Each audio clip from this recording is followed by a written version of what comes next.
Vacha yoyam yogastvaya prokta samyena madhusudana etasyaham na pashyami chanchalatvat sthitim sthiram.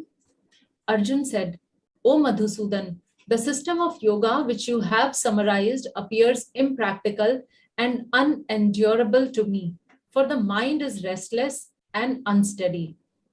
Purport: the system of mysticism described by Lord Krishna to Arjuna, beginning with the words Shuchau Deshe and ending with Yogi Parama, is here being rejected by Arjun out of a feeling of inability.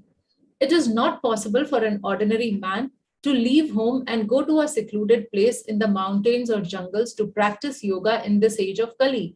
The present age is characterized by a bitter struggle for a life of short duration. People are not serious about self-realization, even by simple practical means. And what to speak of this difficult yoga system, which regulates the mode of living, the manner of sitting, selection of place, and detachment of the mind from material engagements. As a practical man, Arjuna thought it was impossible to follow the system of yoga, even though he was favorably endowed in many ways.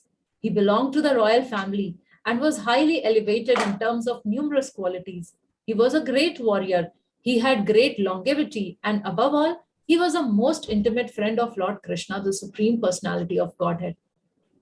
5,000 years ago, Arjun had much better facilities than we do now. Yet he refused to accept this system of yoga.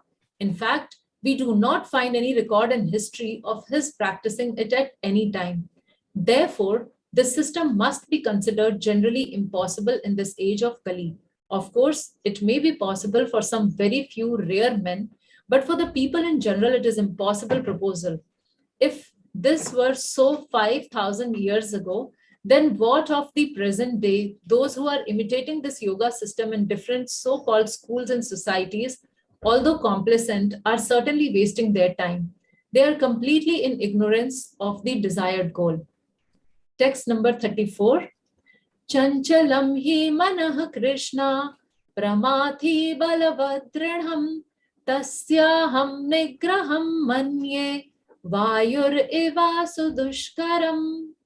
The mind is restless, turbulent, obstinate, and very strong. O Krishna, and to subdue it, I think, is more difficult than controlling the wind. Purport: the mind is so strong and obstinate that it sometimes overcomes the intelligence, although the person is supposed to be subservient to the intelligence. For a man in the practical world who has to fight so many opposing elements, it is certainly very difficult to control the mind.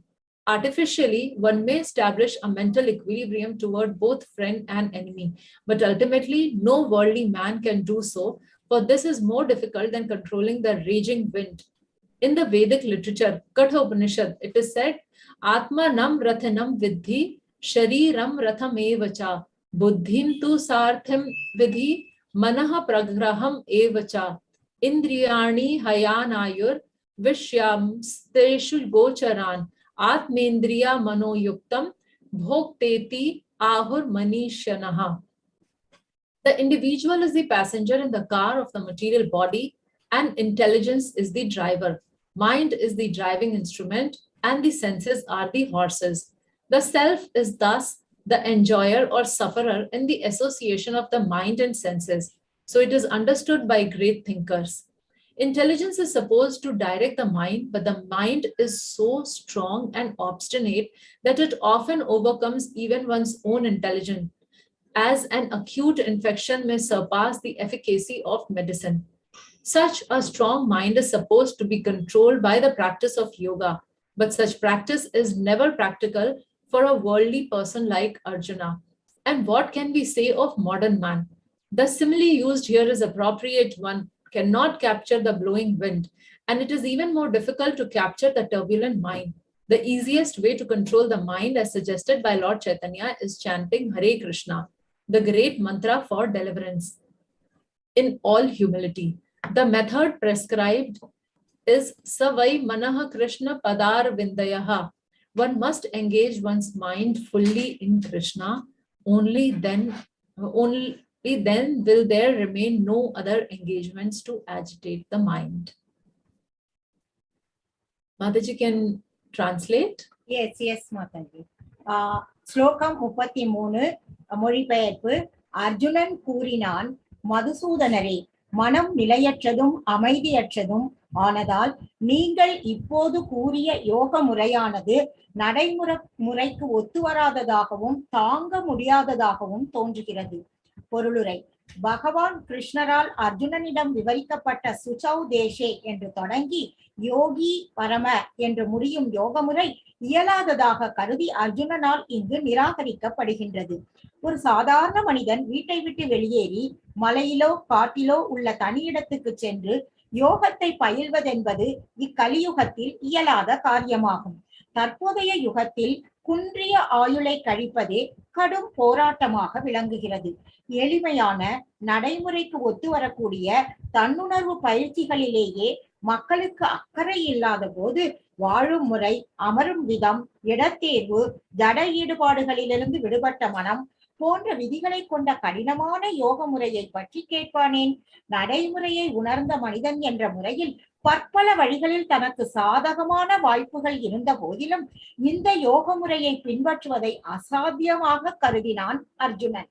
அரச குடும்பத்தை சேர்ந்தவனான அவன் பற்பல நற்குணங்களை உடையவன். அவன் மாபெரும் வீரன், நீண்ட வாழ்நாளை உடையவன். எல்லாவற்றிற்கும் மேலாக பரம புருஷ பகவான் ஸ்ரீ கிருஷ்ணரின் நெருங்கிய நண்பன். நம்மிடம் தற்போது இருப்பதை விட 5000 வருடங்களுக்கு முன்பு பன்மடங்கு வசதிகளை பெற்றிருந்தும் அர்ஜுனன் இந்த யோக முறையை ஏற்க மறுத்தான். உண்மையில் அவன் இந்த யோக முறையை பயிற்சி செய்வதாக நாம் சரித்திரத்திலும் காண முடிவதில்லை. எனவே இக்கலியுகத்தில் இம்முறை பொதுவாக அசாத்தியமானதாக கருதப்பட வேண்டும். சில குறிப்பிட்ட விசேஷமான மனிதர்களுக்கு வேண்டுமானால் இது சாத்தியமாகலாம். ஆனால் சாதாரண மக்களுக்கு இது இயலாத காரியமாகும். 5000 வருடங்களுக்கு முன்பே இந்நிலை என்றால் தற்காலத்தை பற்றி சொல்லவும் வேண்டுமோ? பெயரளவு மையங்களிலும் சங்கத்திலும் இந்த யோக பயிற்சியை நகல் செய்பவர்கள் வசதியுடையவராயினும் காலத்தை வீணடிப்பவர்களே. அவர்கள் உண்மையான குறிக்கோளை சற்றும் அறியாதவர்களாக உள்ளனர். ஸ்லோகம் 34 மொழிபெயர்ப்பு. கிருஷ்ணரே, மனம் அமைதியற்றதும் குழப்பம் நிறைந்ததும் அடங்காததும் சக்தி மிகுந்ததும் ஆயிற்றே. வீசும் காற்றை அடக்குவதை விட மனதை அடக்குவது கடினமானதாக எனக்கு தோன்றுகிறது. பொருளுரை. மனமானது புத்திக்கு கீழ்ப்படிந்து இருக்க வேண்டும் என்ற போதிலும் சில சமயங்களில் புத்தியையும் வென்றுவிடும் அளவிற்கு மனம் மிகவும் பலமானதாகவும் அடங்காததாகவும் விளங்குகிறது. நடைமுறை உலகில் பற்பல எதிர் சக்திகளை சமாளிக்க வேண்டிய மனிதனுக்கு மனதை அடக்குவது நிச்சயமாக மிகவும் கடினமான செயலே. எதிரிக்கும் நண்பனுக்கும் சமமான மனோநிலையை செயற்கையாக உருவாக்கி கொள்ளலாமே தவிர இறுதியில் எந்த உலக மனிதனாலும் அவ்வாறு செய்ய முடியாது. ஏனெனில் வீசும் காற்றை அடக்குவதை விட இது கடினமானதாகும். வேத இலக்கியங்களில் கட உபனிஷத் 1.3.34 கூறப்பட்டுள்ளது. ஆத்மானம் ரதினம் வித்தி ஷரீரம் ரதமேவச புத்திம் துசாரதிம் வித்தி மன பிரக்ரகம் ஏவச இந்திரியாணி ஹயான் யாஹூர் விஷயாம் ஸ்தேஜு கோச்சரான் ஆத்மேந்திரிய மனோயுக்தம் போக்தேத்யாஹூர் மனிஷினக. ஜடவுடல் என்னும் ரதத்தில் பயணியாக ஆத்மாவும் சாரதியாக புத்தியும் ஓட்டும் உபகரணமாக மனமும் குதிரைகளும் புலன்களும் உள்ளன. இவ்வாறு மனம் மற்றும் புலன்களின் சேர்க்கையால் ஆத்மா இன்ப துன்பத்தை அடைகிறான். பெரும் சிந்தனையாளர்கள் இவ்வாறே எண்ணுகின்றனர். மனம் புத்தியினால் வழிகாட்டப்பட வேண்டும். ஆனால் சில சமயங்களில் மோசமான வியாதி சிறப்பான மருந்தையும் வென்று விடுவதைப் போல பலமானதும் அடங்காததுமான மனம் ஒருவனது சுய புத்தியையும் அடிக்கடி வென்று விடுகிறது. இத்தகு பலமிக்க மனம் யோக பயிற்சியால் கட்டுப்படுத்தப்பட வேண்டும். ஆனால் அர்ஜுனனை போன்ற சாதாரண மனிதனுக்கு இது என்றும் அசாத்தியமே. அப்படி இருக்க நவீன மனிதனை பற்றி நாம் என்ன சொல்ல முடியும்? இங்கு கூறப்பட்டிருக்கும் உவமை பொருத்தமானது. வீசும் காற்றை யாராலும் கட்டுப்படுத்த முடியாது. குழம்பிய மனதை கட்டுப்படுத்துவது அதைவிட கடினமானதாகும். பகவான் சைத்தன்யரால் கூறப்பட்டபடி மனதை கட்டுப்படுத்த எளிதான வழி முக்திக்கு மிகவும் உகந்த ஹரே கிருஷ்ண மகாமந்திரத்தை பணிவோடு ஜபிப்பதுதான். பரிந்துரைக்கப்படும் வழிமுறை. சவை மன கிருஷ்ணர் ஆதார விந்தையோ, மனதை முழுவதுமாக கிருஷ்ணரில் ஈடுபடுத்த வேண்டும். இதன் பின் மட்டும் கிளர்ச்சியூட்டும் ஈடுபாடுகளில் இருந்து மனம் விடுபட முடியும். Hare Krishna. So today we are covering two verses, verse number 33, which says, O Madhusudan, the system of yoga which you have summarized appears impractical and unendurable to me, for the mind is restless and unsteady. இன்று நாம் பார்க்கக்கூடிய 2 ஸ்லோகங்களில் முதல் ஸ்லோகங்களில் அர்ஜுனன் சொல்கிறார், அதாவது மனமானது நிலையில்லாதது, அமைதியற்றது, நீங்க கூறிய இந்த யோக முறை நடைமுறைக்கு ஒத்து வராதது, தாங்க முடியாதது என்று சொல்கிறார். Arjuna further speaks that the mind is restless, turbulent, obstinate, and very strong, O Krishna, and to subdue it, I think, is more difficult than controlling the wind. மேலும் அர்ஜுனன் சொல்கிறார், கிருஷ்ணரே, மனம் அமைதியற்றதும் குழப்பம் நிறைந்ததும் அடங்காததும் சக்தி மிகுந்ததும் ஆயிற்றே. வீசும் காற்றை அடக்குவதை விட மனதை அடக்குவது கடினமானதாக எனக்கு தோன்றுகிறது என்று சொன்னார். We have been discussing this Ashtanga Yoga process in chapter number 6, and we have reached verse number 33. So actually for 32 verses, this system has been discussed in great detail. நாம் இந்த 6வது அத்தியாயத்தில் அஷ்டாங்க யோக பயிற்சி முறையை பற்றி விளக்கமாக பார்த்து கொண்டிருந்தோம். இப்பொழுது 33வது ஸ்லோகத்தை இன்று நாம் பார்க்கிறோம். And here we have reached at a junction where Arjun is actually giving his conclusion. இங்கே நாம ஒரு முடிவுக்கு வந்திருக்கிறோம். இங்க அர்ஜுனன் தன்னுடைய முடிவை இந்த ஸ்லோகத்தில் வெளிப்படுத்துகிறார். So let us read and try and understand that how and why Arjun is expressing his inability to follow the system of Ashtanga Yoga. நாம் இப்பொழுது என்ன புரிந்து கொள்ள வேண்டும் என்றால், இந்த அஷ்டாங்க யோக முறையானது பின்பற்றுவதற்கு மிகவும் கடினமானது என்று ஏன் அர்ஜுனன் சொல்கிறார் என்பதை பற்றி பார்க்கலாம். So in verse number 33, Arjun gives 2 reasons. He says that the process what you have described, Krishna, it is impractical and unendurable. இங்கே அர்ஜுனன் இங்கே அஷ்டாங்க யோக முறையானது நடைமுறைக்கு ஒத்து வராதது, அதே சமயத்தில் தாங்க முடியாதது என்று குறிப்பிடுகிறார். So as we understand, Krishna actually describes in detail from verse number 10 onwards in this chapter about this process of Ashtanga Yoga. Arjunan 10வது ஸ்லோகத்தில் இருந்து அஷ்டாங்க யோகத்தை செய்யும் முறையை பற்றி சொல்லிக் கொண்டு வந்தார். So let's quickly take a recap as what all instructions Arjuna has received about this yoga system, that he has come to this conclusion that this process is impractical and unendurable. நாம் சீக்கிரமாக இதுவரை அர்ஜுனன் அஷ்டாங்க யோகத்தை பற்றி என்னவெல்லாம் தெரிந்து கொண்டார், ஏன் அவர் இந்த முடிவுக்கு வந்தார் என்பதை பற்றி பார்க்கலாம். So in verse number 10, we saw that Krishna was telling that this particular yoga process, it has to be practiced in a particular way. He says that where you have to live, he tells Arjuna that the practitioner of this yoga system must live in a secluded place. கிருஷ்ணர் அர்ஜுனனிடம் இந்த அஷ்டாங்க முறையை பற்றி விளக்கமாக சொல்லும் பொழுது, இந்த அஷ்டாங்க யோக முறை பயிற்சியை செய்பவர் எங்கு வாழ வேண்டும் என்ற கேள்விக்கு அவர் தனியான இடத்தில் வாழ வேண்டும் என்று குறிப்பிட்டார். Krishna also gives this information that a person, whom can I live with if I have to practice Ashtanga Yoga? So I have to live alone, ekaki. கிருஷ்ணர் இந்த அஷ்டாங்க யோகத்தை யாருடன் பயிற்சி செய்வது என்று கேட்ட கேள்விக்கு அஷ்டாங்க யோகத்தை தனியாக பயிற்சி செய்ய வேண்டும் என்று குறிப்பிட்டார். He also tells about the state of mind when he says that one should have complete control on mind. அப்பொழுது நம்மளுடைய மனநிலை எப்படி இருக்க வேண்டும் என்றால் முழுவதும் கட்டுப்பாட்டுக்குள் இருக்க வேண்டும் என்பதையும் கிருஷ்ணர் இங்கு குறிப்பிடுகிறார்.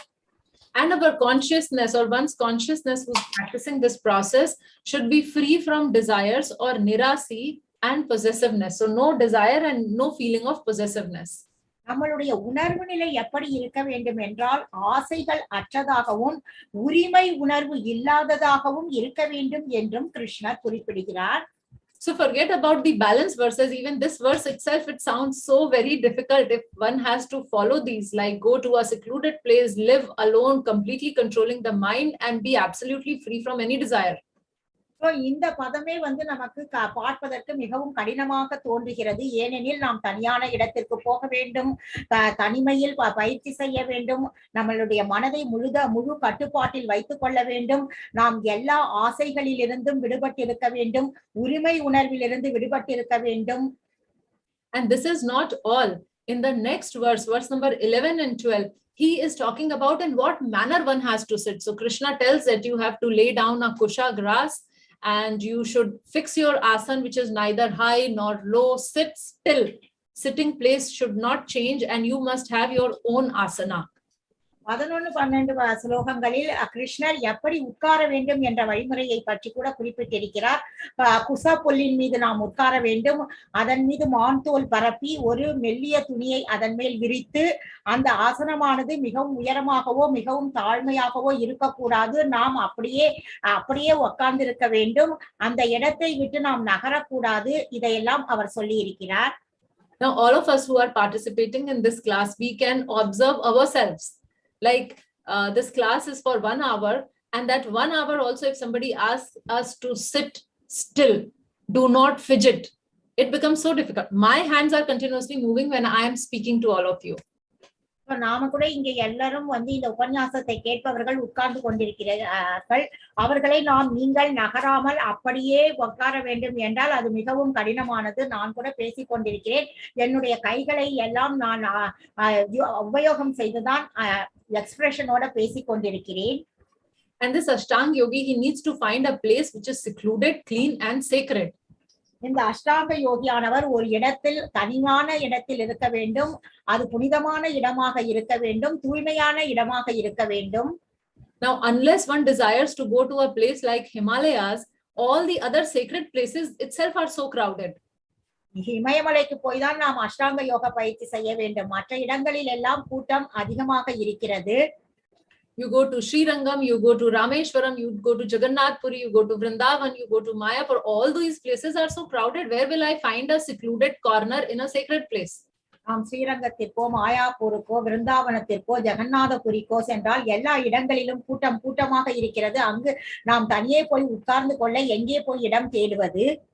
So going to such a place, a person has to actually control his mind, his senses and all his activity. அப்படி நாம் அந்த இடத்தில் போய் அமர்ந்து என்ன செய்ய வேண்டும்? கட்டுப்படுத்த வேண்டும். எதை கட்டுப்படுத்த வேண்டும்? நம்மளுடைய மனதையும் புலன்களையும் நம்மளுடைய செயல்களையும் கட்டுப்படுத்த வேண்டும். And then Krishna tells about the posture. So sit erect, gazing at the tip of the nose. So person has to keep his eyes open, but not so open that he gets distracted by observing what is going on around. And he should not close the eyes because otherwise he may fall asleep. இங்கே கிருஷ்ணர் அர்ஜுனனிடம் உட்காரும் முறையை பற்றி கூட சொல்கிறார். நாம் நிமிர்ந்து நேராக உட்கார வேண்டும். கண்களை நம்மளுடைய மூக்கின் நுனியை பார்க்க வேண்டும். ஆனால் கண்ணை மூடக்கூடாது, மூடினால் நாம் தூங்கி விடுவோம். இந்த நிலையில் நாம் உட்கார வேண்டும். He also tells that mind has to be achalam or completely fixed.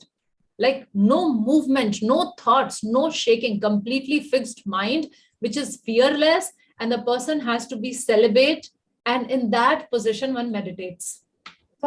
மனதை பற்றி கூட இங்க கிருஷ்ணர் விளக்கமாக சொல்கிறார். மனசு சஞ்சலம் இல்லாமல் இருக்க வேண்டும், உறுதியாக நிலைத்து நிற்க வேண்டும், இங்கும் அங்கும் அலைபாய கூடாது, கொஞ்சம் கூட பயமே இல்லாத நிலையில் இருக்க வேண்டும். நாம் அந்த பிரம்மச்சரிய விரதத்தை நம்மளுடைய செயலிலும் வார்த்தையிலும் மனதிலும் கடைபிடிக்க வேண்டும். அப்புறம் தியானத்தில் இருக்க வேண்டும் என்றும் குறிப்பிடுகிறார். Now forget about fixing the mind. Even our body, to fix the body itself without any movement is so difficult. And here we have to fix something which is like Arjuna is saying, Chanchala hi mana Krishna. My mind is so chanchal, it is so restless. And Krishna is telling you have to fix it. இங்கே நம் மனதை கட்டுப்படுத்துவதை விட்டு விடுங்கள். உட்கார்வது கூட கொஞ்சம் கூட இப்படி அப்படி அசைவில்லாமல் இருப்பது மிக கஷ்டம். ஆனால் இங்கு அர்ஜுனன் கிருஷ்ணரிடம் சொல்கிறார், மனது சஞ்சலமானது, மனதை கட்டுப்படுத்துவது மிகவும் கடினம் என்று சொல்கிறார்.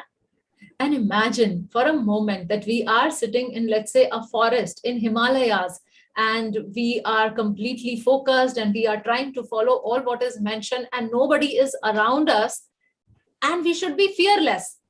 I mean, half of the time the mind would go that what if some animal comes or some tiger comes or lion comes or somebody attacks us or snakes are there, scorpions are there. Completely fearless. That is what Krishna is telling.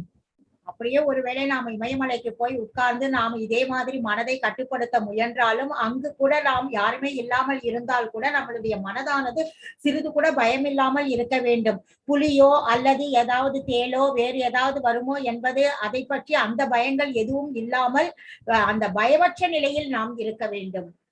And that is not all. He says celibate or pure brahmachari. அது மட்டுமல்லாமல் நாம் ஒரு சுத்த பிரம்மச்சாரியாக இருக்க வேண்டும், பிரம்மச்சரிய விரதத்தை கடைபிடிப்பவராக இருக்க வேண்டும் என்று சொல்கிறார். And not only in action, but in the type of words we speak or the type of thoughts we get in mind, everything has to be pure celibate in nature. நாம் பேசக்கூடிய வார்த்தைகள், நம்மளுடைய மனம், நம்மளுடைய செயல் எல்லாமே அந்த பிரம்மச்சாரிய விரதத்தை கடைபிடிக்கும் நிலையில் நாம் பின்பற்ற வேண்டும் என்று குறிப்பிடுகிறார். So probably 90% of us are not qualified for this because we are not celibate anymore. நாம் 90% நபர்கள் இதற்கு பொருத்தமானவர்கள் கிடையாது. ஏனெனில் நாம் சுத்தமான பிரம்மச்சரிய விரதத்தை கடைபிடிப்பது இல்லை. So Krishna explains all this and he further says that what is the criteria for perfection of yoga? இதற்கு மேல் கிருஷ்ணர் சொல்கிறார், இந்த யோகத்தை செய்வதற்கான அந்த விதிமுறைகள் என்ன என்பதை குறிப்பிடுகிறார். So in verse number 18 and 19, Krishna describes that how one needs to discipline the mind. One need to stop the mental activities so that there are no desires popping up. கிருஷ்ணர் ஸ்லோகம் 18-19 ஸ்லோகங்களில் சொல்கிறார், ஒருவர் தன்னுடைய மனதின் செயல்களை ஒழுங்குபடுத்த வேண்டும் என்றும் எல்லா ஜட ஆசைகளிலிருந்தும் விடுபட்டிருக்க வேண்டும் என்றும் அவர்களுடைய மனம் நிலையாக தியானத்தில் நிலை பெற வேண்டும் என்றும் குறிப்பிட்டிருக்கிறார். So Arjuna was patiently listening to Krishna and he was trying to figure out what all Krishna has to tell and how would I actually do that. So he was completely attentively listening with an intent to follow. Arjunan கிருஷ்ணர் சொல்வதை மிகவும் கவனத்துடன் அதனை பின்பற்றுவதற்காக அவர் என்னவெல்லாம் சொல்கிறாரோ அதனை கவனத்துடன் கேட்டுக்கொண்டிருக்கிறார். But when he hears all these things, finally he concludes, because he is asked to control the mind, and Arjun says that the nature of mind is that the mind is restless, turbulent, strong and obstinate. இங்கே அர்ஜுனன் இதையெல்லாம் கேட்ட பிறகு அவர் சொல்கிறார், நம்மளுடைய மனதினுடைய இயற்கை தன்மையானது அது சஞ்சலமானது, அதனை கட்டுப்படுத்த முடியாது, அடங்காதது நமது மனம், அது மிகவும் பலமுள்ளது நம்மளுடைய மனம். அதே மாதிரி அது அதனை நம்மளால கட்டுப்படுத்தவே முடியாது என்று குறிப்பிடுகிறார். The mind is as restless as a monkey. It keeps jumping from one branch to another. எப்படி குரங்கு ஒரு கிளையிலிருந்து இன்னொரு கிளைக்கு தாவுகிறதோ அதே மாதிரி நம்மளுடைய மனது கூட ஒரு சஞ்சலமாக இருக்கிறது, நிலையாக இல்லை. It keeps accepting and rejecting things. It's like constantly that noise in our head. I want this, I don't want this, I want this, I don't want this, I want this, I want this, I don't want this. That is the nature of the mind. மனதினுடைய இயற்கை தன்மை என்னவென்றால் இது வேண்டும், இது வேண்டாம், இது வேண்டும், இது வேண்டாம், இப்படித்தான் மனம் எல்லாவற்றையும் செய்யும். It is actually so turbulent, like the strong breeze. So it disturbs everything. All the senses get agitated when they come under control of mind. மனமானது கொஞ்சம் கூட கட்டுப்படுத்த முடியாதது. எப்படி ஒரு பலமான புயல் காற்று வீசும் பொழுது கட்டுக்கடங்காமல் போகிறதோ அதே மாதிரிதான் மனமும் செயல்படுகிறது. And it is very, very strong. Srila Prabhupada gives the example of a medicine, that how sometimes the medicine fails against the strong infection. இங்கே மனமானது மிகவும் பலமானது. அதற்கு பிரபுபாதரானவர் இங்கு ஒரு எக்ஸாம்பிள் கொடுத்திருக்கிறார். அதாவது நம்மளுடைய அந்த வியாதியை நம்மளுடைய மருந்து எடுத்துக்கொள்ளும் மருந்தானது அந்த வியாதி மருந்தையே மீறி விடுகிறது என்ற ஒரு உதாரணத்தை இங்கே கொடுத்திருக்கிறார். Like just like how we see that during the COVID times and there are so many medicines, but medicine doesn't work, and then the vaccine and vaccines also fail. Vaccinated people are also getting COVID, though the degree of suffering is less, but yet they are getting infected. So how strong that is, That Srila Prabhupada is comparing to the nature of the mind. இங்கே பிரபுபாதர் ஏன் இதை குறிப்பிடுகிறார் என்றால், நாம் இப்பொழுது இந்த Covid வந்த நேரத்தில் நாம் எல்லாம் மருந்து எடுத்துக்கொண்டோம். ஆனால் அந்த மருந்து சரியாக செயல்படவில்லை. அதன் பின் எல்லாரையும் தடுப்பூசி போட்டுக்கொண்ட சொன்னார்கள். ஆனால் தடுப்பூசி போட்டவர்களுக்கு கூட அந்த கோவிட் வந்தது. அதனால் பிரபுபாதர் இங்கே அந்த மருந்தினுடைய அந்த விளைவு கூட அந்த அந்த இன்ஃபெக்ஷனை விட அதிகமா இருக்கும் என்பதை இன்ஃபெக்ஷன் மருந்தையே ஆதிக்கம் செலுத்தும் என்று குறிப்பிட்டிருக்கிறார். And it is so very, very obstinate. It is so stubborn that if we want to teach something to the mind, if we tell something, it does not listen. அந்த மனது நாம் ஏதானும் சொன்னால் நாம் சொல்வதை கேட்கவே கேட்காது. அப்படிப்பட்டது அந்த மனம். We would have experienced this most often when we are sitting and chanting. So when we attend some nice class and we feel very inspired to chant attentively and we are trying to focus on the holy names, but zup, the mind goes here and there, and then we bring it back. And again, it starts running here and there. And we keep telling the mind that I must hear. But the mind is not there to hear. நாம் நாமஜபம் உச்சாரணம் பண்ணும் பொழுது நம்மளுடைய மனமானது இங்கும் அங்கும் மாறி மாறி போய்கொண்டிருக்கும். ஒரு உபன்யாசம் நடந்தால் அந்த உபன்யாசத்துல கேட்கக்கூடாது, நான் என்னுடைய உச்சாரணத்தை கேட்க வேண்டும் என்று நம் மனதை நாம் கட்டுப்படுத்தினால் கூட நம் மனமானது இங்கும் இல்லாமல் அங்கும் இல்லாமல் மாறி மாறி அலைந்து கொண்டிருக்கும்.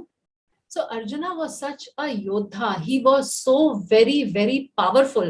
And in this verse number 34, we see that he's saying that it is possible for him to control the direction of wind, yet he cannot control the mind. இங்கே அர்ஜுனன் 34வது ஸ்லோகத்தில் சொல்கிறார், என்னால் கடுமையாக வீசும் காற்றை கூட அடக்க முடியும், ஆனால் என்னால் மனதை அடக்க முடியாது என்று குறிப்பிடுகிறார். So can we imagine if a person as powerful as Arjuna could not control the mind? What is our condition? Arjunan மாதிரி மிகவும் சக்தி வாய்ந்த மனிதனாலேயே மனதை அடக்க முடியவில்லை எனில் நாம் எல்லாம் எம்மாத்திரம் எப்படி நம்மால் மனதை கட்டுப்படுத்த முடியும்? Also, Srila Prabhupada writes that situation was much, much better 5,000 years ago. Now we are living in an age of distraction. பிரபுபாதர் மிகவும் தெளிவாக இங்கே குறிப்பிட்டிருக்கிறார். 5000 வருடங்களுக்கு முன்பு பன்மடங்கு வசதிகள் இருந்த போது கூட அர்ஜுனன் இந்த யோக முறையை ஏற்க மறுத்தால், ஆனால் இந்த காலத்தில் எப்படி அது சாத்தியமாகும்? Now we are so addicted to our phones, and how every now and then some notification keeps popping up and we just become so disturbed. நாம் இப்பொழுது நம்மளுடைய கைபேசியை வைத்துக் கொண்டு அதில் வரும் அறிவிப்புகளை பார்த்து இங்கும் அங்கும் நம் மனதை கட்டுப்படுத்த முடியாமல் நம் மனம் அதன் மீது செல்லுகிறது. So that is why it becomes even more difficult to control the mind in Kali Yuga. கலியுகத்தில் நம் மனதை கட்டுப்படுத்துவது என்பது மிக மிக கடினமான ஒன்று. And what to talk of Kali Yuga? Let's travel back hundreds of or thousands of years ago, and here I am presenting one case study for all of us to learn about the nature of mind. கலியுகத்தை பற்றி பேசுவதை விட நாம் 10,000 வருடங்களுக்கு முன் என்ன நடந்தது என்பதை பற்றி இப்பொழுது ஒரு கேஸ் ஸ்டடி பார்க்கலாம். So I have chosen this very interesting and significant incident from Srimad Bhagavatam 4th canto, which talks about Lord Shiva. நான் இப்பொழுது உங்களுக்கு ஸ்ரீமத் பாகவதம் 4வது காண்டத்தில் பகவான் சிவனை பற்றிய ஒரு குறிப்பை பற்றி உங்களிடம் பேச போகிறேன். So Lord Shiva is described as the one who is qualified to be the spiritual master of the entire world, because he is free from enmity and he is a very peaceful personality. பொதுவாக சிவபெருமானை பார்த்து அனைவரும் சொல்வார்கள், இந்த அகில உலகத்தின் ஆன்மீக குரு அவர்தான் என்றும் அவருக்கு நல்ல அமைதியான மனம் இருக்கும் என்றும் குறிப்பிடுவார்கள். He is actually the greatest and the most powerful among the demigods. எல்லா தேவர்களுக்கும் மத்தியிலும் மிகவும் சக்தி வாய்ந்தவர் Sivaperuman. He is also described that he is very, very gentle and he is non-envious of everyone. அவர் மிகவும் பெருந்தன்மையாக நடந்து கொள்வார். அவருக்கு யார் மீதும் பொறாமை என்பதே இருக்காது. He is equal to all living entities and he is a collection of all good qualities. அவர் எல்லா உயிர்வாழிகளுக்கு இணையாக இருப்பார். அதே சமயத்தில் எல்லா நற்குணங்களும் அவரிடம் இருக்கும். So such a person, we know that he gets married to Sati, the daughter of Daksha. அப்படிப்பட்ட சிவபெருமான் தக்ஷனினுடைய மகளான சதியை மனம் செய்து கொள்கிறார். And Daksha, the father of Sati, was not somehow very happy with Lord Shiva. With this marriage, he was not happy. But then because Lord Brahma has proposed and he could not refuse, so he agreed for this marriage. தக்ஷனுக்கு தன் மகள் சிவபெருமானை மணந்ததில் சிறிது கூட விருப்பமில்லை. இருந்தாலும் பிரம்மதேவர் இந்த திருமணத்திற்காக அவர் கேட்டுக்கொண்டதினால் தக்ஷன் இதை ஒத்துக்கொண்டு இந்த திருமணம் நிகழ்ந்தது. So we will be discussing this katha today, and we will see what all we can learn about the nature of the mind. So இந்த கதையை பற்றி இன்று நாம் விளக்கமாக பார்த்து இதிலிருந்து இந்த மனதின் இயற்கையான தன்மை என்ன என்பதை நாம் தெரிந்து கொள்ளலாம். So actually there was a time when Daksha organizes a huge sacrifice. Dakshan ஒரு சமயம் மிக பிரம்மாண்டமான ஒரு யாகத்திற்கு ஏற்பாடு செய்திருந்தார். And in this sacrifice, he invited the great sages, philosophers, demigods, everybody assembled there, followers, everyone assembled there. இந்த யாகத்திற்காக தக்ஷன் எல்லா யோகிகளையும் எல்லா தேவர்களையும் அந்த தக்ஷனை பின்பற்றுபவர்கள் இப்படி அனைவரையும் யாகத்திற்கு அழைத்திருந்தார்.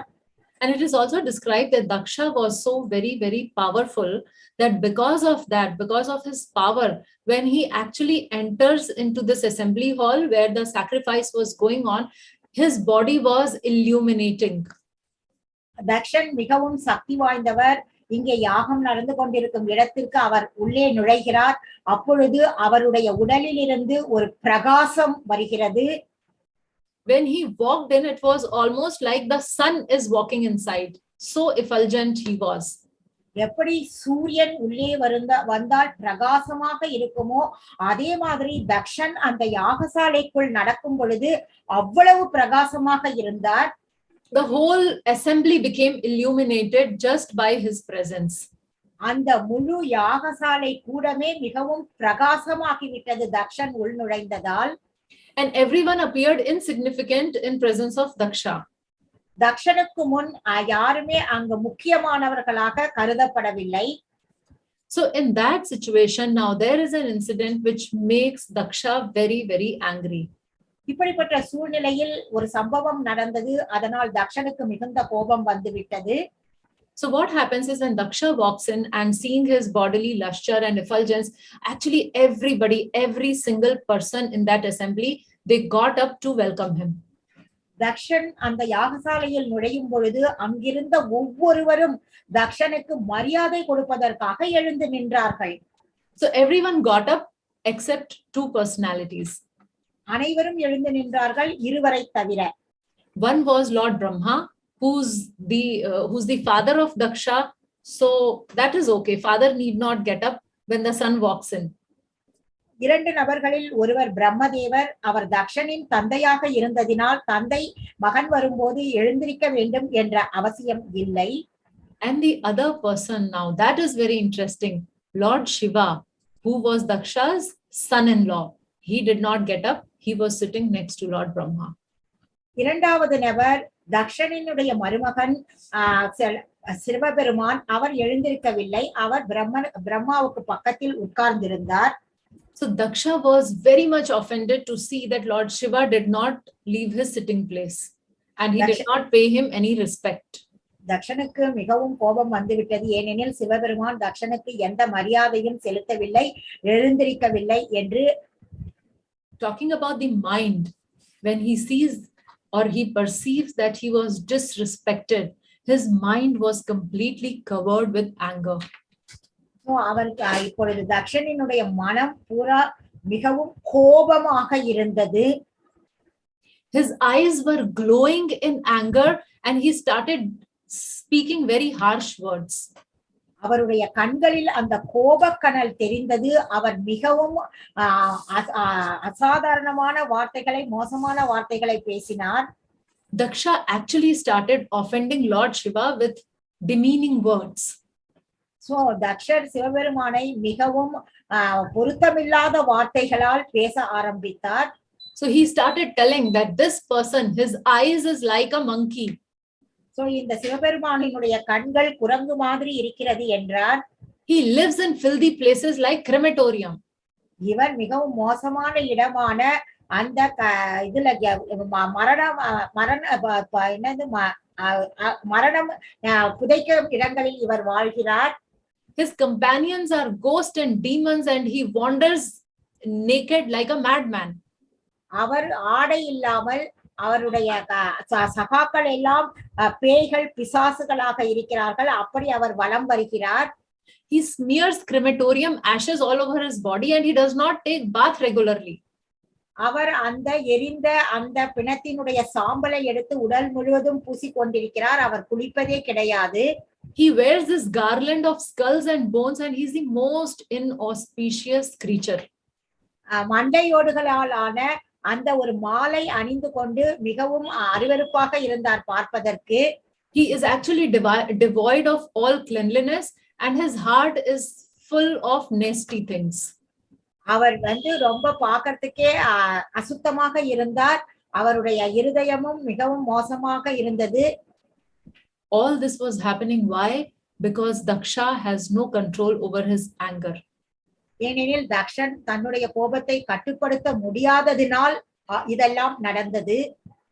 And why he became so angry? Because he was expecting something. His mind was expecting something. He had some desire to get so much of respect and he felt disrespected. அவருடைய மனநிலை ஏன் இப்படி இருந்தது என்றால் எதிர்பார்ப்பு. அவர் மரியாதை எதிர்பார்த்தார். அந்த எதிர்பார்த்த மரியாதை கிடைக்காததினால் அவர் இப்படி நடந்து கொண்டார் Dakshan. So actually Lord Shiva is the topmost in all the demigods also, but Daksha forgets his position like that and he was just thinking on the bodily conception of life. Dakshan தன்னுடைய சரீரத்தை அதை அடிப்படையாக வைத்து சிவபெருமான் எல்லா தேவர்களின் தலைவர் என்பதையே மறந்து தன்னுடைய சரீரத்தை அடிப்படையாக வைத்து நினைத்து இவ்வாறெல்லாம் நினைத்தார். He could not see or he could not understand the higher elevated position of Lord Shiva. அவரால் சிவபெருமானினுடைய உயர்ந்த நிலையை பற்றி புரிந்து கொள்ள கூட முடியவில்லை. And not only that, he ends up cursing Lord Shiva. அது மட்டுமல்லாமல் அவர் சிவபெருமானை சபிக்க ஆரம்பித்து விட்டார். So Daksha actually curses Lord Shiva that he will no longer be eligible to share the oblations in the sacrifice. இங்கே தக்ஷன் சொல்கிறார், இந்த யாகத்தினுடைய அவிர்வாகத்தை பெறுவதற்கு சிவபெருமானுக்கு எந்த தகுதியும் இல்லை என்று சபிக்கிறார். So all this anger was actually based on the bodily conception. So இந்த எல்லா கோபமுமே அவர் தன்னுடைய சரீரத்தை அடிப்படையாக வைத்த நினைவினால் ஏற்பட்டது. He thought Lord Shiva to be poor due to his dress. அவர் சிவபெருமானை மிகவும் ஏழை என்று நினைத்தார். ஏனெனில் அவருடைய ஆடை அவ்வளவு அந்த நிலையில் இருந்தது. He expected him to get up as he was the father-in-law. அவர் தன் மாமனார் வந்தவுடன் சிவபெருமான் எழுந்திருக்க வேண்டும் என்று எதிர்பார்த்தார் Dakshan. He accused Shiva because of his personal envious mindset. So தன்னுடைய பொறாமை அந்த மனதினால் தான் அவர் சிவபெருமானை தவறாக பேசினார். And not only this, influenced by his anger, his mind actually committed some offense towards Lord Brahma also. So அவருடைய அந்த மனதின் அந்த கோபத்தின் காரணத்தினால் அவர் பிரம்மாவிற்கும் அபராதத்தை உண்டாக்கினார். He criticizes Brahma by saying that it was not a very good advice when Brahma asked him to marry his daughter to such a person. அப்பொழுது சொல்கிறார், இப்படிப்பட்ட ஒரு நபருக்கு என் மகளை கல்யாணம் செய்து கொள்ளும்படி நீங்கள் சொன்னீர்களே, இது சரியானது கிடையாது என்றும் குறிப்பிட்டார். So this is what happens when the mind is not under control. இதுதான் நடக்கும் நம்மளுடைய மனதானது கட்டுப்பாட்டுக்குள் இல்லை என்றால். So let's see what Daksha is teaching us. So இப்பொழுது தக்ஷன் நமக்கு என்ன சொல்லிக் கொடுக்கிறார் என்பதை பார்க்கலாம். External appearance and material designations are not important. This should not be the basis of my classification of others. அதாவது நம்மளுடைய வெளிப்புற தோற்றமும் நம்மளுடைய ஜட பதவிகளும் இதெல்லாம் முக்கியமானது கிடையாது. இதெல்லாம் நாம மற்றவங்களோடு நம்மளை ஒத்து பார்ப்பதற்கு சரியான வழிமுறை கிடையாது. Because this whole anger episode flared up just because of the externals, the appearance and the designation. So இந்த கோபம் தக்ஷனுக்கு ஏன் வந்தது என்றால் அவர் அந்த சிவபெருமானினுடைய வெளிப்புற தோற்றம் மற்றும் அவருடைய அந்த நிலை பதவி அதை பொறுத்து இருந்ததினால் இந்த கோபங்கள் வந்தது தக்ஷனுக்கு. Also, Daksha is telling us, I cannot take the right decision while being in the wrong frame of mind. So நாம தவறான ஒரு மனநிலையில் இருக்கும் பொழுது சரியான ஒரு முடிவை நம்மளால் எடுக்க முடியாது. Whenever I act out of envy, I lose my sense of discrimination. நான் பொறாமையில் செயல்படும் பொழுது இது எது நல்லது எது கெட்டது என்பதை என்னால் பிரித்து பார்க்க முடியாது. So this sense of discrimination, my dear devotees, this tells us what is right and what is wrong, what is desirable and what is undesirable. But when our mind is so much controlled by envy, then we get into the wrong frame of mind and we cannot take the right decisions. இங்கே அதாவது நம்ம எது நல்லது எது கெட்டது என்பது பிரித்து பார்ப்பது என்பது நாம் பொறாமையில் இருக்கும் பொழுது நம்மால் அதை செய்ய முடியாது என்பதை குறிப்பிடுகிறது. Daksha is also teaching us that in anger one forgets everything. I need to protect myself from my anger. It would harm me the most. So இங்கே கோபத்தில் இருக்கும் பொழுது ஒருவர் எல்லாவற்றையுமே மறந்து விடுகிறார். அதனால் நான் என்னை முதலில் பாதுகாக்க வேண்டும், நான் என்னுடைய கோபத்தை கட்டுப்படுத்த வேண்டும், இல்லையெனில் அந்த கோபம் எனக்கு மிகவும் மோசமான விளைவை கொடுக்கும். So we must always remember this line that my anger harms me the most. So நாம் மிகவும் கவனத்தில் வைத்துக் கொள்ள வேண்டியது என்னவென்றால் என்னுடைய கோபம் எனக்கு மோசமான விளைவுகளை தருகிறது என்பதை. So further to this, Daksha actually leaves the assembly. இதற்கு மேல் தக்ஷன் அந்த அனைவரும் கூடியிருந்த சபையிலிருந்து வெளியில் சென்று விடுகிறார். Actually, everybody was requesting him, the other members in the sacrificial assembly, they were requesting Daksha that please don't go. But in great anger, he curses Lord Shiva and then he leaves.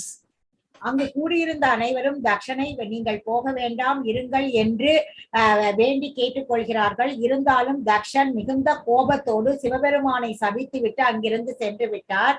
So though Daksha is cursing Lord Shiva, actually it is not really a curse for Shiva, because that way when he does not get his oblation in the sacrifice, that way he does not have to associate with materialist devatas. That is what Srila Prabhupada tells.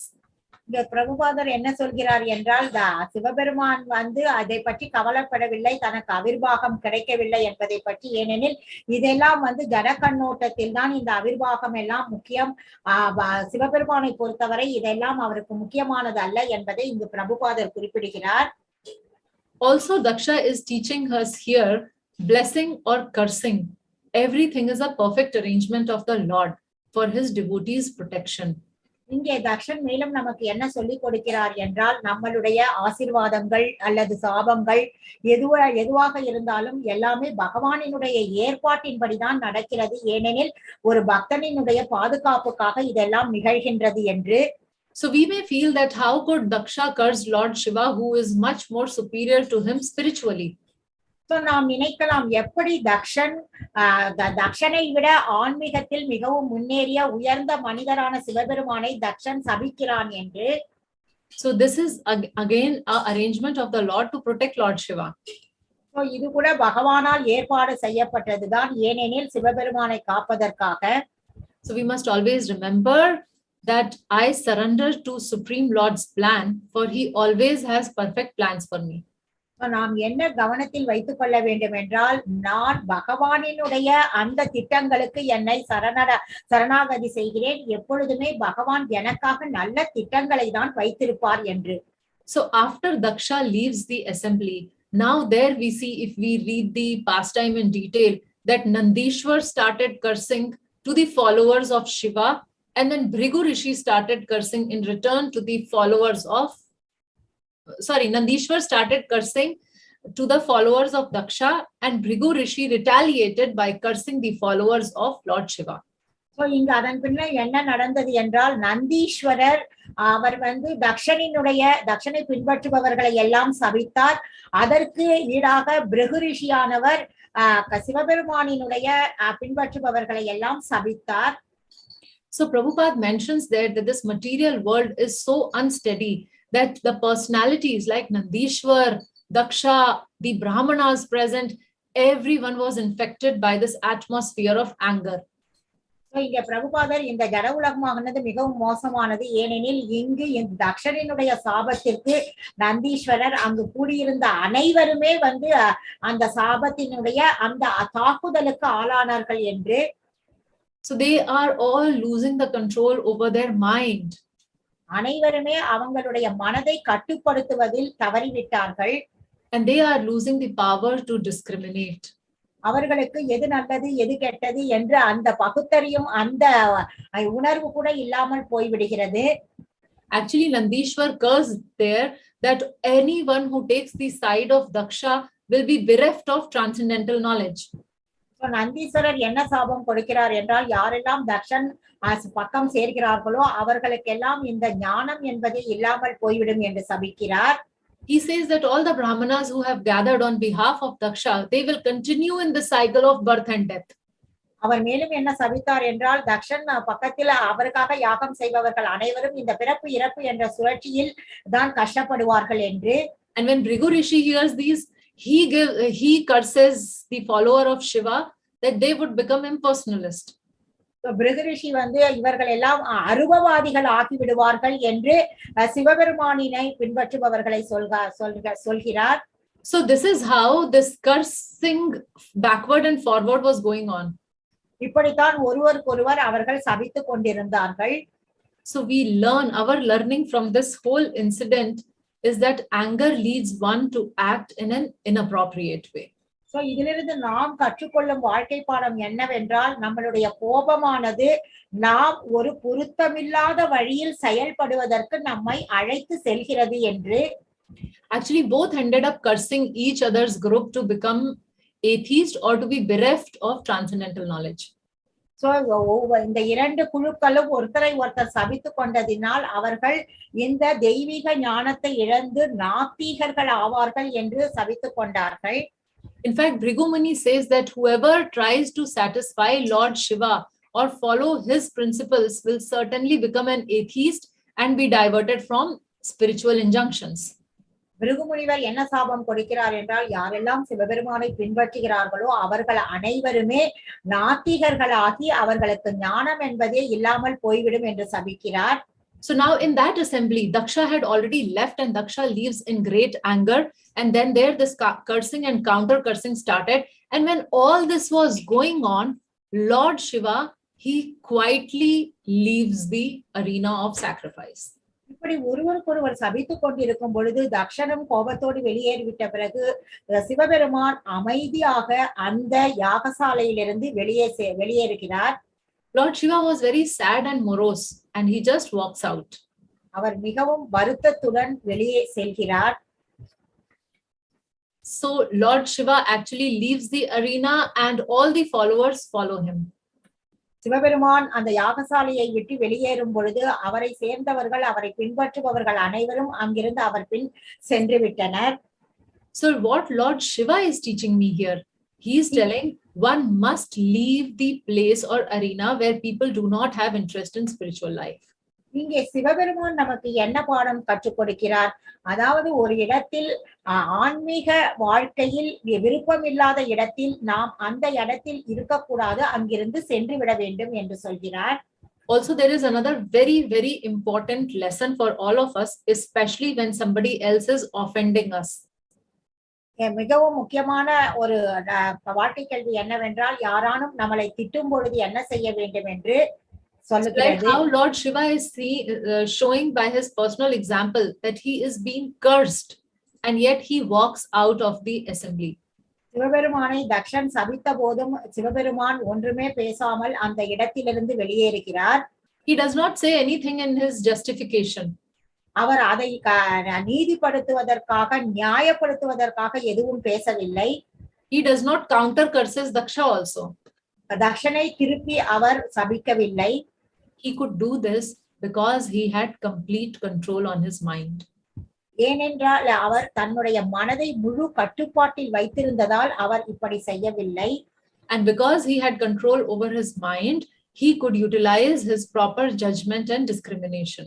அவர் தன்னுடைய மனதை கட்டுப்பாட்டில் வைத்திருந்ததனால் அங்கு என்ன நடந்தது என்பதை அவரால் சரியாக கணிக்க முடிந்தது. எது நல்லது எது சரியில்லை என்பதையும் அவரால் புரிந்து கொள்ள முடிந்தது.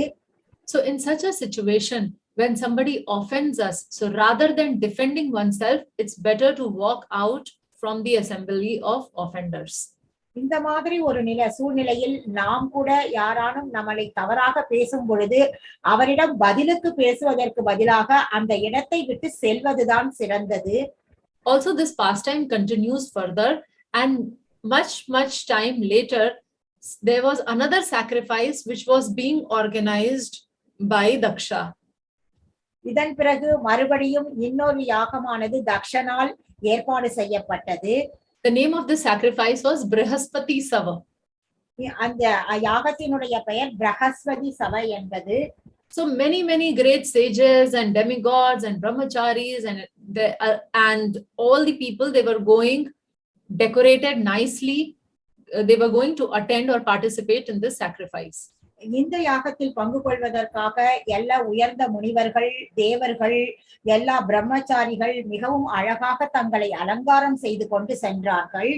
So Shiva and Sati were sitting, and Sati Devi hears about this. When the heavenly denizens were flying, she saw them. She could also see how beautiful their wives were looking and nicely they were dressed up. They were all glittering. So இங்கே சதி சிவபெருமானுடன் உட்கார்ந்து உரையாடி கொண்டிருக்கும் பொழுது இந்த சொர்க்கலோக வாசிகள் அனைவரும் மிகவும் அழகாக தங்களை அலங்கரித்துக் கொண்டு செல்வதை சதி பார்த்தார்கள். Those ladies were wearing fine clothing and ornaments and earrings and necklace and lockets and everything. So Sati was attracted towards them. அந்த பெண்கள் எல்லாம் மிகவும் அழகான விலை உயர்ந்த ஆபரணங்கள், ஆடைகள் எல்லாம் அணிந்து கொண்டிருந்ததை பார்த்தவுடன் சதிக்கு அதன் மேல் ஒரு கவர்ச்சி ஏற்பட்டது. Now Sati was very well aware of the history as what has happened and how her father does not respect Lord Shiva. Yet, because she sees all this, her mind gets attracted. It is difficult to control the mind. So she goes and she asks her husband, if you so desire, we may also go. So சதிக்கு இந்த மாதிரி அந்த அலங்காரங்கள் பார்த்து அதன் மீது ஒரு கவர்ச்சி ஏற்பட்டதினால் இதற்கு முன் சிவபெருமானை தன்னுடைய தந்தை மதிக்கவில்லை என்பது தெரிந்திருந்தும் சதி சிவபெருமானிடம் சென்று நாமும் நன்றாக அலங்காரம் செய்து கொண்டு அங்கு செல்லலாம் என்று போய் கேட்கிறார். So Sati started telling that all my sisters are going. சதி சொல்றார்கள் என்னுடைய சகோதரிகள் அனைவரும் போகிறார்கள் என்று. She says that I also want to decorate myself with the ornaments which my father has given, and I also want to go with you. So நானும் என் தந்தை கொடுத்த ஆடை ஆபரணங்களை அணிந்து கொண்டு தங்களுடன் அங்கு செல்ல வேண்டும் என்று ஆசைப்படுகிறேன் என்று தன் ஆசையை வெளிப்படுத்தினார்கள். And Sati gives this logic that you may be thinking that we are not invited, but actually there is no harm if I go to my father's house or husband's house or spiritual master's house or friend's house uninvited. So இங்கே நீங்கள் சொல்லலாம் உனக்கு அழைப்பு இல்லை, நீ ஏன் போகிறாய் என்று. ஆனால் நம்மளுடைய தாய் வீட்டுக்கோ கணவன் வீட்டுக்கோ ஆன்மீக குருவின் வீட்டுக்கோ நாம் போவதற்கு யாரும் அழைப்பு கொடுக்க வேண்டும் என்று அவசியம் இல்லை. And the more Sati was seeing these planes flying, the more her mind was becoming attached to that desire of going there. So சதி இந்த காட்சிகளை பார்த்தவுடன் அவர்களுடைய மனமானது அதனால் கவரப்பட்டு கண்டிப்பாக அங்கு செல்ல வேண்டும் என்ற எண்ணத்தில் அவர்கள் இருந்தார்கள். So actually she again and again she was thinking that my sister, my mother's sister, their husbands and other relatives, everyone would be assembled there. I want to go. I want to see my birthplace once more. திரும்ப திரும்ப சதி சிவபெருமானிடம் என்னுடைய சகோதரிகள், என்னுடைய உறவினர்கள் அனைவரும் மிக அழகாக அலங்காரம் செய்து கொண்டு அங்கு போய்விட்டார்கள், நான் எனக்கு கூட அங்கு போக வேண்டும் என்ற ஆசை என்று சிவபெருமானிடம் வலியுறுத்தி சொன்னார்கள்.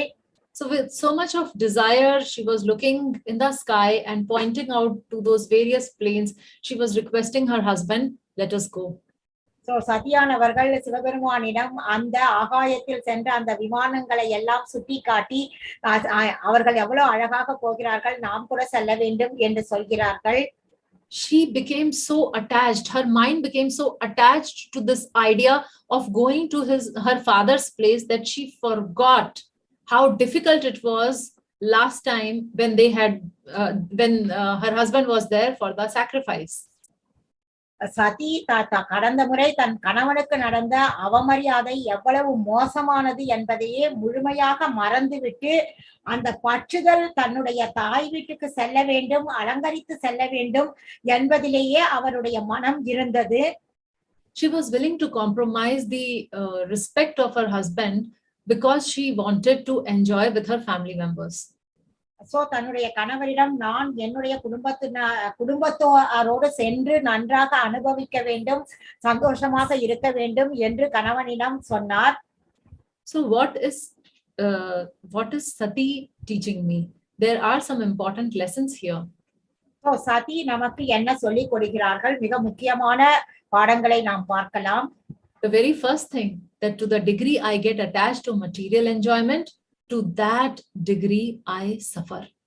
மிகவும் முக்கியமான விஷயம் என்னவென்றால், எந்த அளவுக்கு ஜட பொருட்களை அனுபவிக்க வேண்டும் என்ற ஆசை நமக்கு இருக்கிறதோ அந்த அளவுக்கு நாம் கஷ்டப்பட வேண்டும்.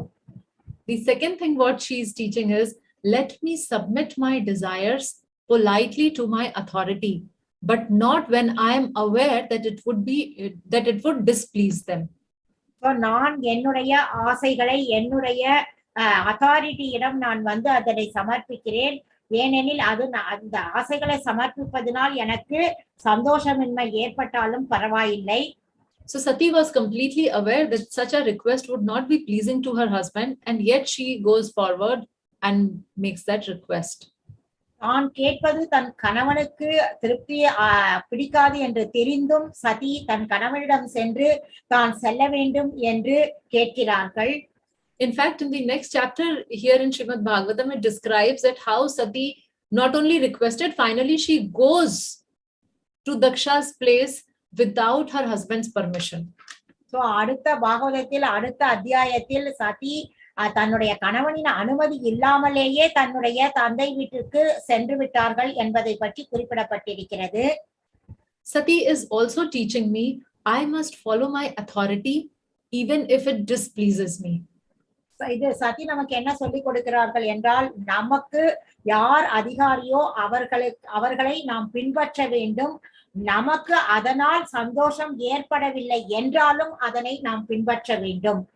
Because my authority knows what is good for me, I may not be really sure. So எனக்கு அதிகாரியாக இருப்பவர்களுக்கு எனக்கு எது நல்லது என்பது அவர்களுக்கு நன்றாக தெரியும். எனக்கு எது நல்லது என்று எனக்கு தெரியாவிட்டாலும் அவர்களுக்கு தெரியும். Shiva warns her not to go, and yet she goes, and we know that how she had to actually self-immolate, or she dies because of she becomes Sati there. So Sivaperuman போக வேண்டாம் என்று சொல்லியும் சதி அங்கு போனதால் அவருக்கு என்ன நடந்தது? அவர் தன்னைத்தானே தனக்கு தீ வைத்து தன்னை இரையாக்கி கொண்டார். Sati is also teaching me that senses are like wild horses. Do not take chances. Be extremely cautious. இந்த சதி நமக்கு கற்றுக் கொடுக்கும் பாடம் என்னவென்றால், இந்த நம்மளுடைய புலன்கள் மிகவும் கட்டுக்கடங்காத குதிரை போன்றது. அதனால் நாம் இங்கே மிகவும் கவனத்துடன் எச்சரிக்கையுடன் இருக்க வேண்டும் என்று சொல்கிறது. Till the time Sati actually saw those aeroplanes flying and she heard their conversation, she was completely satisfied with her husband. அந்த சதியானவள் தன் கணவனுடன் மிகவும் சந்தோஷமாக தான் இருந்தார்கள். எதுவரை அந்த ஆகாய விமானத்தில் அவர்கள் எல்லாம் செல்லும் போது அவர்களுடைய அலங்காரங்களை பார்ப்பதற்கு முன்வரை அவர் திருப்தியாக தான் இருந்தார் கணவனுடன். But when she received these inputs through her senses, her mind became so attached to the idea of going there. So தன்னுடைய புலன்களின் மூலம் இந்த காட்சியை எல்லாம் அவர் ஏற்றுக்கொண்டவுடன் அவருக்கு அதன் மேல் பற்றுதல் ஏற்பட்டு விட்டது. And it eventually becomes the cause of her giving up the body. So அதுதான் அவர் தன்னுடைய உடலையே நீப்பதற்கு ஒரு காரணமாக அமைந்து விட்டது. So for a person like Sati, for a person like Daksha, for a person like Nandeshwar, for a person like Bhrigu Muni, it is so difficult to control the mind what to talk of us. So So Sati, Sivaperuman, Brigumuni, Nandishwarar. Not Shiva Peruman. I'm sorry. Sati, Brigumuni, Nandeeswarar இவர்களாலேயே தன்னுடைய மனதை கட்டுப்படுத்த முடியவில்லை எனில் நம்மளை பற்றி பேசுவதற்கு என்ன இருக்கிறது? இது மிகவும் கடினம், மனதை கட்டுப்படுத்துவது. So that is why in verse number 34, Arjun makes this point that mind is restless, turbulent, strong and obstinate. அதனால்தான் இந்த 34வது ஸ்லோகத்தில் அர்ஜுனன் மனமானது மிகவும் சஞ்சலமானது, கட்டுக்கடங்காதது, பலமானது, அதனை கட்டுப்படுத்துவது கடினம் என்று குறிப்பிடுகிறார். And Srila Prabhupada gives the solution there in the purport that only by chanting Hare Krishna, Krishna Krishna, Hare Hare, Hare Rama, Rama Rama, Hare Hare can we control our mind. So நம்மளுடைய மனதை கட்டுப்படுத்துவதற்கு மிகவும் எளிதான வழியை ஸ்ரீல பிரபுபாதர் அவர்கள் ஹரே கிருஷ்ணா கிருஷ்ணா கிருஷ்ணா ஹரே ஹரே, ஹரே ராம ராம ராம ஹரே ஹரே என்று நாம ஜபம் செய்ய வேண்டும் என்று சொல்கிறார்கள். So no Ashtanga Yoga, no Jnana Yoga, no Karma Yoga, only Bhakti Yoga. Harinam eva kevalam, only chanting the holy names. So நாம் அஷ்டாங்க யோகமோ, ஞான யோகமோ, கர்ம யோகமோ எந்த யோகமும் செய்யாமல் பக்தி யோகம் செய்ய வேண்டும். ஹரே நாமைவ கேவலம், ஹரே கிருஷ்ண மகாமந்திரத்தை உச்சரிக்க வேண்டும். So thank you all very much. Hare Krishna. Thank you very much. Very nice, wonderful lecture, Mother. Hare Krishna. Thank you, Mataji.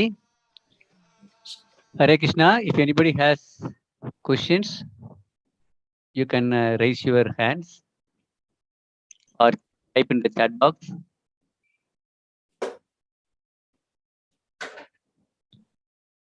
There is a couple of questions somebody has mentioned in the chat box. Oh, really? Okay. Okay. I think I can read. Yeah, I can read. Shri Guru Sevanandini Mataji is asking 2 questions. Can I read, Prabhu? Yes, Mataji. Go ahead, please. In 2nd chapter, Arjuna says that he is a surrendered soul and asking for instruction from the Supreme Lord. But here we find that he is saying this system of Dhyana Yoga is not practical for him. In a way, is he not denying to follow the Lord's instruction? So Mataji, talking about this point, so we can always discuss with our authorities. So like Arjuna is talking to Krishna as his spiritual master. And same is applicable for us also. So if our spiritual master is giving any instruction, we can always discuss if we find something which is difficult for us to follow or if there are any challenges. So here Arjuna is having an open communication with his spiritual master and he's expressing that what challenges he's facing. So in such a situation, the spiritual master can do 2 things. 1, he may change the instruction, he may give some other instruction. 2, he may seed or he may guide the devotee as how he can overcome his challenges. So it depends on that relationship. But then there is absolutely no problem in discussing with our spiritual master. The second question is, in our practical Krishna conscious life as well, we get services or instructions from senior devotees that we may not be in a position to follow due to our own inabilities. Can I say that it is impractical for me at this point to follow that instruction? Yes, so as I answered Mataji, we can always discuss. So it is not that I take a decision, but then I can definitely inform that what are my personal challenges, because that is why my spiritual master or my spiritual authorities are there. So they also ultimately want me to progress spiritually. So we can always take their help by discussing with them. Soumya Mataji, would you like to translate? Yes. 2வது அத்தியாயத்தில் அர்ஜுனர் கிருஷ்ணரிடம் சரணடைந்த சீடனாக மாறி கிருஷ்ணரினுடைய எல்லா உபதேசங்களையும் ஏற்பதாக சொல்லப்பட்டிருக்கிறது. ஆனால் இங்கே பார்த்தால் மறுபடியும் அர்ஜுனர் என்னால் மனதை கட்டுப்படுத்த முடியாது, இந்த யோகத்தை என்னால் பயிற்சி செய்ய முடியாது என்கிறாரே என்பதுதான் கேள்வி. அதற்கு மாதாஜி சொன்னாங்க, ஆல்வேஸ் நாம ஒரு குருவை ஏற்றுக்கொண்டால் நமக்கு சந்தேகங்கள், ஏதானும் சவால்கள் இந்த மாதிரி நிலை ஏற்படும் பொழுது நாம் நம்மளுடைய ஆன்மீக குருவிடம் அதை பற்றி நாம் நன்றாக பேசி நாம் தெளிவான ஒரு முடிவுக்கு வரலாம் என்று குறிப்பிட்டார்கள். In fact, just to add a point, my spiritual master, His Holiness Jayapataka Swami Guru Maharaj, so he gives this example when he tells that when the long building was under construction in Sridham Mayapur, he had a particular vision which was different from Srila Prabhupada's idea. And Prabhupada, for the first time, he rejects his idea. For the second time, again, he rejected his idea. But Guru Maharaj approached him for the third time with all the calculations. And finally, Srila Prabhupada agreed to Guru Maharaj's idea. ஒரு முறை சில பிரபுபாதர் குரு மகாராஜுக்கு கொடுத்த கட்டளையின்படி ஒரு பெரிய building கட்டி கொண்டிருக்கும் பொழுது அதில் பிரபுபாதரினுடைய எண்ணங்களுக்கு எதிராக குரு மகாராஜுக்கு ஏதோ சில எண்ணங்கள் இருந்தது. அதனை அவரிடம் வெளிப்படுத்திய போது சில பிரபுபாதர் மறுத்துவிட்டார். இருந்தாலும் மறுபடியும் குரு மகாராஜ் அவர்கள் பிரபுபாதரை அணுகி தன்னுடைய திட்டங்களை வெளிப்படுத்தினார். அப்பொழுதும் பிரபுபாதர் அதனை மறுத்துவிட்டார். ஆனால் மூன்றாவது தடவை குரு மகாராஜர் எல்லா பொருத்தமான திட்டங்கள் விளக்கங்கள் இவற்றுடன் சென்று பிரபுபாதருடன் விளக்கிய போது பிரபுபாதர் அதனை ஏற்றுக்கொண்டார். So His Holiness Jayapataka Swami gives this example to elaborate this point, that if there is any difference of opinion or if you are finding any challenge with your spiritual master, kindly discuss with him. இங்கே ஜெயபதாக சுவாமி என்ன சொல்கிறார் என்றால், நம்மளுடைய ஆன்மீக குருவுக்கும் நமக்கும் ஏதேனும் கருத்து வேறுபாடுகள் இருந்தது என்றால் நாம் எப்பொழுதுமே அதனை அவருடன் பேசி நன்றாக ஒருத்தரை ஒருத்தர் புரிந்து கொண்டு அதற்கு ஒரு தீர்வு காண வேண்டும் என்று சொன்னார். So hope that helps. Thank you very, very much. I would like to thank ISKCON Chennai for giving me an opportunity to come forward and present these two set of verses. It was a very nice in-depth learning experience for me. So I'm very grateful. Thank you. Hare Krishna. Thank you so much, Mataji. You have nicely explained Ashtanga Yoga is impractical because it involves being alone in a secluded place like a forest, being fearless, being a celebrate in action, word and mind, perform meditation by sitting straight without moving and at the same time looking at the tip of the nose, complete control of mind and having no desires. The controlling the mind is difficult because the mind is restless as monkey keeps jumping from one branch to other, turbulent like a strong wind, strong like a disease which could fail a medicine, and obstinate like an iron which does not allow a needle to pierce. Soumya Mataji, I'm sorry, should I go slow? Yes, if it is break means it would be better. சுகிர்த்தி Mataji வந்துட்டு அஷ்டாங்க யோகம் பயிற்சி செய்யறது ரொம்ப ரொம்ப கஷ்டம் என்பதை பற்றி மிக அழகாக விளக்கினார்கள். தனியே அமர்ந்து மனதை கட்டுப்படுத்துவது இயலாத காரியம். ஏனெனில் மனது ஒரு குரங்கு மாதிரி இங்கும் அங்கும் அலைப்பாயும். ஏனெனில் மனதானது சஞ்சலமானது, மிகவும் கடுமையான புயல் காற்று மாதிரி மிகவும் பலமானது என்பதை பற்றி அந்த மிக மனதை கட்டுப்படுத்துவது மிகவும் கஷ்டம் என்பதை மிக அழகாக விளக்கி சொன்னார்கள். Yeah, even powerful personality like Arjuna rejected Ashtanga Yoga, saying he could control the wind but not the mind. Then what to speak of people of Kali Yuga who lives in a very distracted environment? Arjunan மாதிரி மிகவும் சக்தி வாய்ந்த நபரே மனதை கட்டுப்படுத்துவது மிகவும் கடினம் என்று குறிப்பிட்ட பொழுது, இந்த கலியுகத்தில் நம்மளை மாதிரி சாதாரண மனிதர்களுக்கு மனதை கட்டுப்படுத்துவது என்பது ஒரு கேள்விக்குறிதான். Yeah, Mataji also nicely narrated the pastimes related to Lord Shiva. We explain it is very, very difficult to control the mind as it is strongly attached to respect or to sense enjoyment. So, Mataji அவர்கள் மிகவும் அழகாக அந்த சிவபெருமான் லீலையின் மூலம் மனதை கட்டுப்படுத்துவது மிகவும் கடினம் என்பதை அழகாக எடுத்து சொன்னார். When personalities like Daksha and Sati could not control the mind, what to speak of us? So Dakshan சதி இவர்களாலே தன்னுடைய மனதை கட்டுப்படுத்த முடியவில்லை எனில் நம்மளை பற்றி பேசுவதற்கு என்ன இருக்கிறது? But it can be easily controlled only by engaging it on Supreme God Krishna by chanting Hare Krishna Mahamantra.